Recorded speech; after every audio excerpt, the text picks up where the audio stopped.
मी सांगितलं काय काय कसं त्यांचं चाललेलं आहे. म्हणजे आपला पक्ष तर चोरलाच, मत तर चोरलीच, आता जमीन पण चोरायला लागली.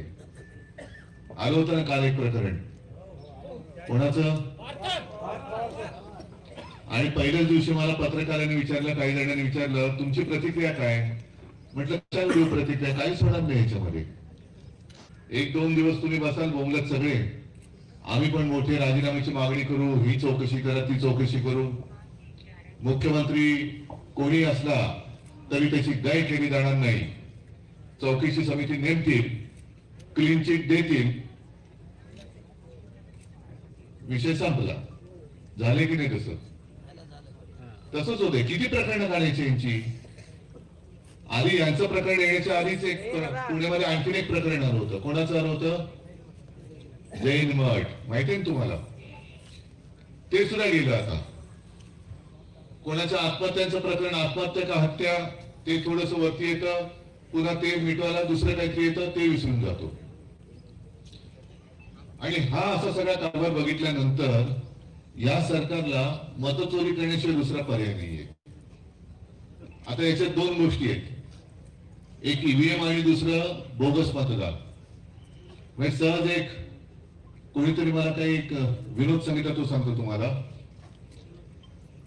जेव्हा आपण शिवसेना म्हणून निवडणुकीला सामोरे जातो तेव्हा आपण काय सांगतो की तुम्ही मशालीवरती, मशालीचं बटन दाबा, मत शिवसेनेला मिळेल. बरोबर आहे ना. आता पवार साहेब काय म्हणतात की तुतारी वाजवणारे माणूस, म्हणजे तुतारीवरचं बटन दाबा, मत त्यांच्या राष्ट्रवादीला मिळेल. काँग्रेसवाले काय सांगतात, तुम्ही हाताचं बटन दाबा, मत कोणाला मिळेल? काँग्रेसला मिळेल. भाजपवाले काय सांगतात, कोणतेही बटन दाबा, मत आम्हालाच मिळेल. ही लोकशाही आपली. आणि लोकशाहीमध्ये तुम्ही न्याय मागितलं तर तुम्ही देशद्रोही आहात. मग तुम्ही आता नवीन तरी शब्द काढले, शहरी नक्षलवाद. म्हणजे शहराच्या बाजूला शहरी नक्षलवाद, ग्रामीण भागाला नक्षलवाद. आता या दादांनी परभणीच्या कलेक्टरची गाडी फोडली, काही दुसरं उद्योगधंदा नाही त्याला. पण जर तहसीलदार असं म्हणत असेल की तुम्ही जावा, मुख्यमंत्र्याकडे जावा, मग काय करायचं? तिकडेच आवाज नाही काढणार, तुम्ही काय करणार? याच्यासाठी काय सरकार तुम्हाला पैसे देत नाही. सरकार पैसे देते ते या सगळ्या गरिबांच्या खिशातनं पैसे घेऊन तहसीलदाराला म्हणा, तू तुझ्या घरचं तुझं सगळं संसार चालवतोयस, तू तर आकाशात नाही टपकलास. आणि या तहसीलदारांना मी आज सांगतोय की जर येत्या काही दिवसात माझ्या गावकऱ्यांचे किंवा शेतकऱ्यांच्या जमीनचे पंचनामे करून त्यांची नुकसान भरपाई दिली नाही तर अख्खा गाव येऊन तुझ्या भोवती बसेल. तुझं काम केल्याशिवाय आम्ही तुला उठून देणार नाही तिकडनं. जावा मुख्यमंत्र्यांना बोलव, आम्ही तुला हलू देणार नाही. आम्ही नाही जाणार मुख्यमंत्र्यांकडे. पण असा घेराव घालू की मुख्यमंत्री आले पाहिजेत की सोडा सोडा यांना सोडा. आणि तेव्हा पोलिसांना पण सांगतोय की अरे तुम्ही सुद्धा शेतकऱ्यांचीच मुलं आहात ना. मग जरा तुमच्या मायबापासाठी, तुमचा मायबाप जर का आक्रोश करत असेल आणि त्याच्यावरती होणाऱ्या अन्यायाची दाद मागण्यासाठी शिवसैनिक आणि शेतकरी रस्त्यावर येत असतील, खरं त्यांनी येण्याची गरज नाही. सरकारचं काम आहे की त्यांनी मेहनत करणाऱ्या शेतकऱ्याला त्याच्या मेहनतीचं फक्त मोल द्यावं. शेतकरी काय भीक मागतच नाही. कोण म्हणते शेतकरी आम्हाला सतत कर्जमाफी द्या म्हणताय? आता अजित पवारचं जे वक्तव्य आहे की अरे तुम्हाला सगळंच फुकटचं पाहिजे, हातपाय हलवा ना जरा.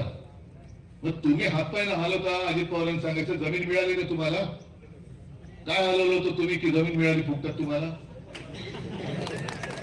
मग माझे शेतकऱ्यांनी हातपाय हलून सुद्धा, मरमर मरून सुद्धा जर तो, आणि आता आपत्ती आहे, अशी आपत्ती सगळे इथले बुजुर्ग जे शेतकरी आहेत ते सुद्धा सांगतील की एवढ्या 100-1 वर्षामध्ये एवढी आपत्ती कधीही मराठवाड्यावरती आलेली नव्हती. म्हणजे मी मराठवाड्यात आपण सुरुवात कुठून केली की लातूर वगैरे त्या भागातून सुरुवात केली दौऱ्याला. पहिलं पैठणला गेलो, तिथून सुरुवात केली. काही काही ठिकाणी सांगते की तिथेही आम्ही गेलो होतो. एक मजल्यापर्यंत पुराचं पाणी चढलं होतं. नदीतल्या पाण्याचे लोट जे आले सगळं उद्ध्वस्त करून घेऊन गेले. जमीन खोडून गेली, विजेचे खांब पडले, काही घरं वाहून गेली, घरादारात काही सगळी भांडीकुंडी वाहून गेली, गुरंढोरं वाहून गेली, शेळ्या मेंढ्या वाहून गेल्या, म्हणजे आयुष्य वाहून गेले सगळं. आणि अशा वेळेला जर का शेतकऱ्याला आधार देण्यासाठी कर्जमुक्ती नाही केली तर मग कधी करायची कर्जमुक्ती? आज येताना मी आता बातमी वाचली, आपले कृषी मंत्री कोण माहिती आहे तुम्हाला?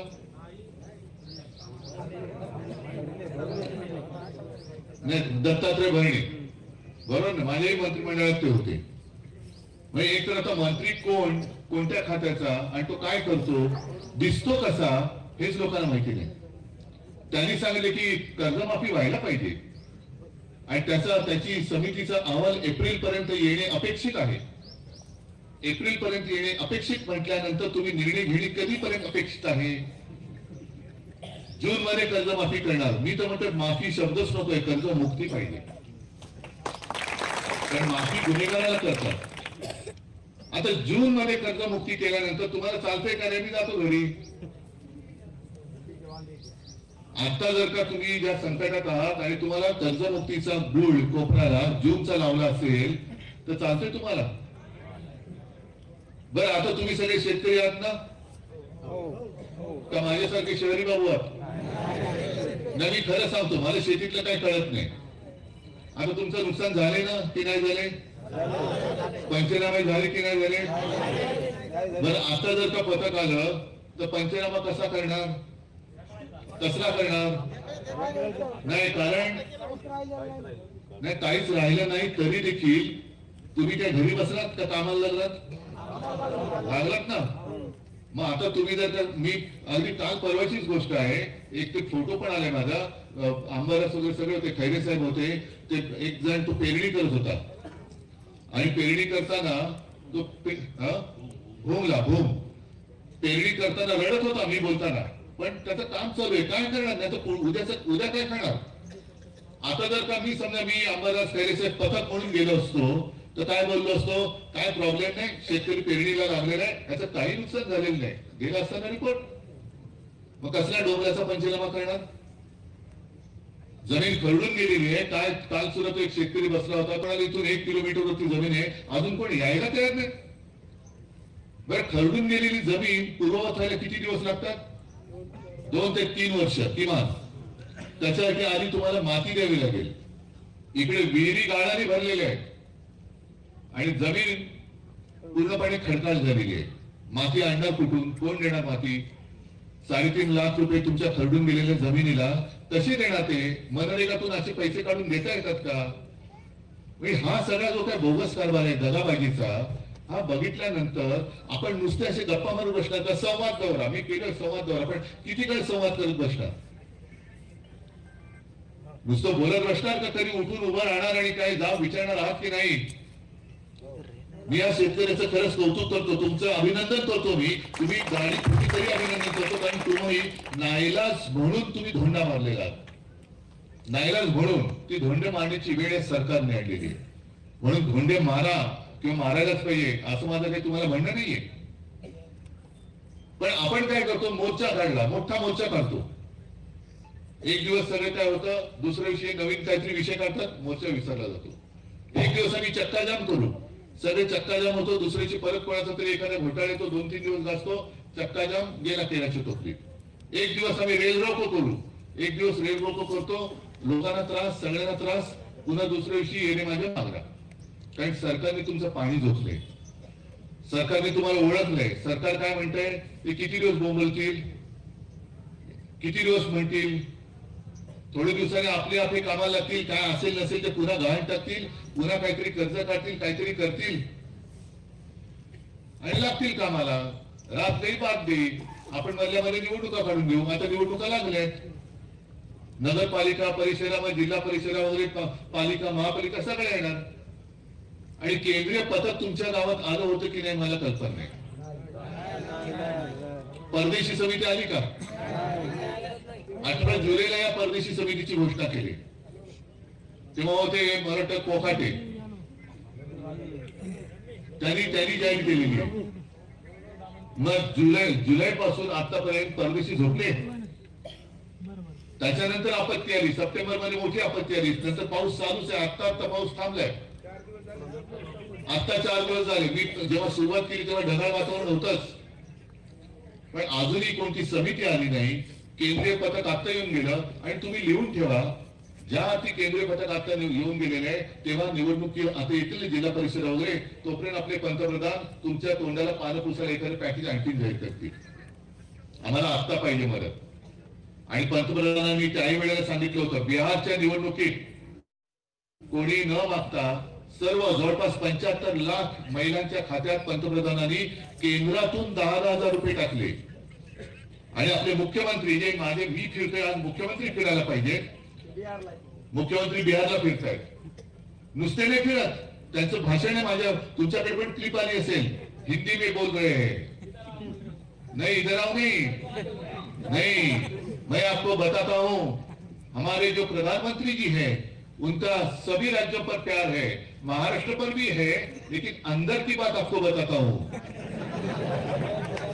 अरे क्या बनेची जाहिरात है, ये अंदर की बात है.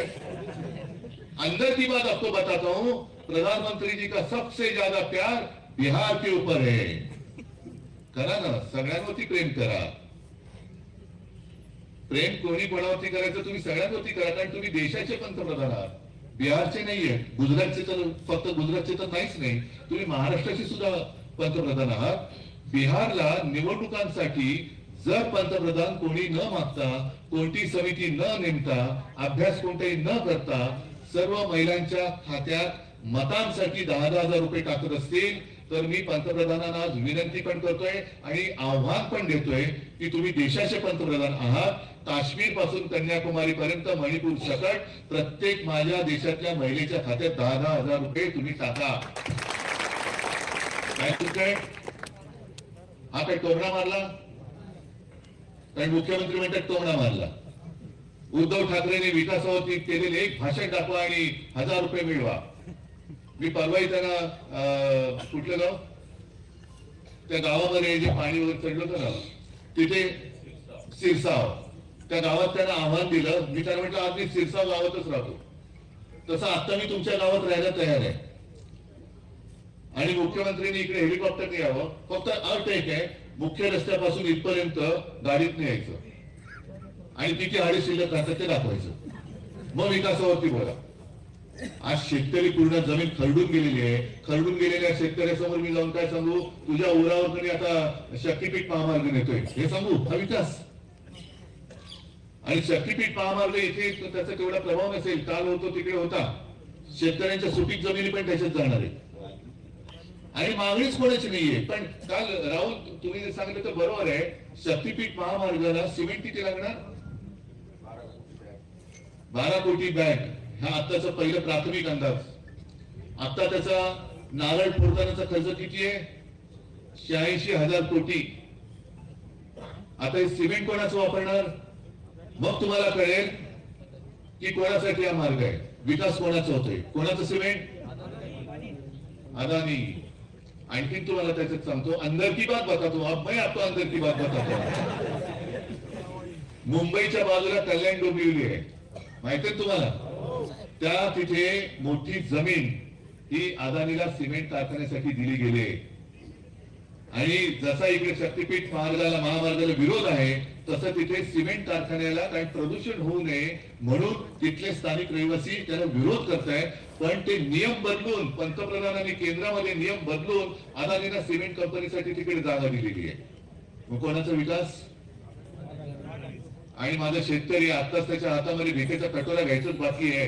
हे शक्तीपीठ बिक्तीपीठ झालं, जमिनी गेल्या की तो भिकेला कंगाल झाला तर मरे ना का? शेतकरी मेला. आता तू दादा बोलला ना आत्महत्या, अरे करा ना आत्महत्या, सरकारला बरंच पडतंय, शेतकरी कमी होतोय.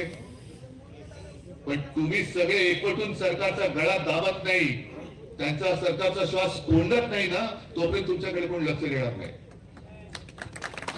आणि शिवसेना म्हणून आम्ही सगळे तुमच्या सोबत आहोतच, त्याच्यात काही प्रश्नच नाही. तुम्ही स्वप्नातही असं कधी समजू नका की आम्ही तुम्हाला वाऱ्यावर सोडू. पण आता मी जे 2 कार्यक्रम देतोय ते तुम्ही अंमलात आणणार असाल तर आपण सरकारचा गळा पकडू शकतो. काय कार्यक्रम? मी 2 गोष्टी सांगितल्या. इथे तर माझे आमदार खासदार म्हणजे आमदार जरी तिथला निवडून आलेला असला मतचोरी तुमच्या म्हणण्याप्रमाणे करून, तरी खासदार आपला आहे आणि तुम्ही सगळे तर आमचेच आहात. मग जाऊन बसायचं तहसीलदाराच्या ऑफिसमध्ये आणि त्याला सांगायचं की तुला आम्ही शिवी गाडी काही करणार नाही, तुझी गाडी वगैरे काही फोडत नाही आम्ही. उलट तुझ्यासाठी आम्ही डबा पण घेऊन आलेलो आहे जेवणाचा. आणि त्या जेवणाचा डबा कसा न्यायचा? तुम्हाला आता काही धान्य मिळते ना, तांदूळ कसा स्वच्छ मिळतोय, कसा आहे तांदूळ? अरे अन्न जाते आता अन्न वाटलं जातंय. गहू कसा मिळतोय? सडका. तांदळामध्ये किडे, त्याच्यानंतर हायब्रिड. हे मला परवा त्या आजीने दिलं त्या शेतकरी पहिल्याच बैठकीमध्ये. तेव्हा मी बघितलं अक्षरशः हातात आळ्या पडलेल्या आहेत तांदळामध्ये, गहू किडलेला आहे, सडलेला आहे. त्याच सगळं अन्न शिजवा आणि सांगायचं बाबा हे जसं तू आम्हाला वाटलं ना तेच तुला शिजून आम्ही तुला देतोय, खा पी मस्त ताजा तवाना हो, पण आमचं काम कर. हे काम केल्याशिवाय तुला सोडत नाही, नाही तर मुख्यमंत्र्याला बोलव मग तुला सोडतो. पंचनामे कर. आणि ज्यांचे पंचनामे केले, आमची तर मागणी आहे पूर्ण कर्जमुक्ती झालीच पाहिजे. शेतकऱ्याला हेक्टरी 50,000 रुपये मिळालेच पाहिजे. पण ते देईपर्यंत कर्जमुक्ती तर करायला लावायचीच. पण इतिहासातलं सगळ्यात मोठं पॅकेज म्हणजे इतिहासातली सगळ्यात मोठी थाप जी मुख्यमंत्र्यांनी मारले, त्यानुसार खरडून गेलेल्या जमिनीला 3.5 लाख रुपये, बागायती जमिनीला काय असेल ते तेवढे रुपये, जिरायतीला काय असेल ते, बहुवर्षी काय असेल काय, सगळ्या या सगळ्यांना जे काय तुम्ही तुमचे शब्दाचे खेळ केलेत ना, ते पहिले पैसे हे तुझ्या पंचनाम्याचा रिपोर्ट पाठव आणि आम्हाला पैसे आमच्या खात्यात जमा करून दे, तर आम्ही इथून तुला सोडतो. आणि दुसरा एक महत्वाचा आणखीन एक भाग की निवडणुका तर येणार. जसं मोदीजींनी नोटबंदी केली होती तशी तुम्हाला महायुती सरकारसाठी वोट बंदी करावी लागेल. तुम्हाला गावाच्या गावाने निर्णय घ्यावा लागेल की जोपर्यंत कर्जमुक्ती होत नाही तोपर्यंत महायुतीला मत नाही, जोपर्यंत आम्हाला विम्याचे पैसे मिळत नाही तोपर्यंत महायुतीला मत. आणि असे लेचं पैसे बोलून काय होणार आहे? नुकसान भरपाईचे पैसे मिळत नाही तोपर्यंत महायुतीला मत. शाबास. कर्जमुक्ती होत नाही तोपर्यंत महायुतीला मत. गावागावात बोर्ड लागले पाहिजे ते की जोपर्यंत हे नाही. कारण का निवडणुकीच्या आधी तुम्ही सांगितलं ना, मुख्यमंत्री आता मुख्यमंत्री तेव्हा उप होते, भाजपचं सरकार आलं तर आम्ही शेतकऱ्याचा सातबारा करू, कोरा कोरा कोरा. आणि आता विचारलं तर सांगतायत आम्ही योग्य वेळेला करू. तुम्हाला योग्य वेळ निवडायची संधी दिली होती, तुम्हाला तारीख लावली, या दिवशी मतदान करा. मग त्याला सांगायचं की हे जोपर्यंत होत नाही तोपर्यंत आम्ही तुम्हाला मत देणार नाही. तोंडावर ठणकावून सांगा तर, आणि तरच सरकार गुडघ्यावरती येईल, नाहीतर येणार नाही. आहे जरा तुमच्यात आहे ना, प्रत्येक ठिकाणी मला नांगर दिला जातोय, मला आसूड दिला जातोय, पण आसूड माझ्या समोर बसलेला आहे शेतकऱ्याचा. तुम्ही शेतकरी आहात, हातात आसूड आहे. हे कोरडे तुम्ही सरकारवरती ओढले पाहिजे. आणि बघू ना कोण तुमच्या केसाला धक्का लावतो. शिवसेना आहे तुमच्या सोबत. आता जा विचारायला लागा. जसं तुम्ही तुमच्या व्यथा माझ्याकडे मांडल्या, नुसत्या व्यथा मांडून नाही करणार, अश्रू ढाळून काही होणार नाही. एक डोक्यात किडीत जाऊन उभं राहायला पाहिजे आणि सरकार घाबरलं पाहिजे तुम्हाला. लोकशाही मराठी ऐका, पहा, जागरूक रहा.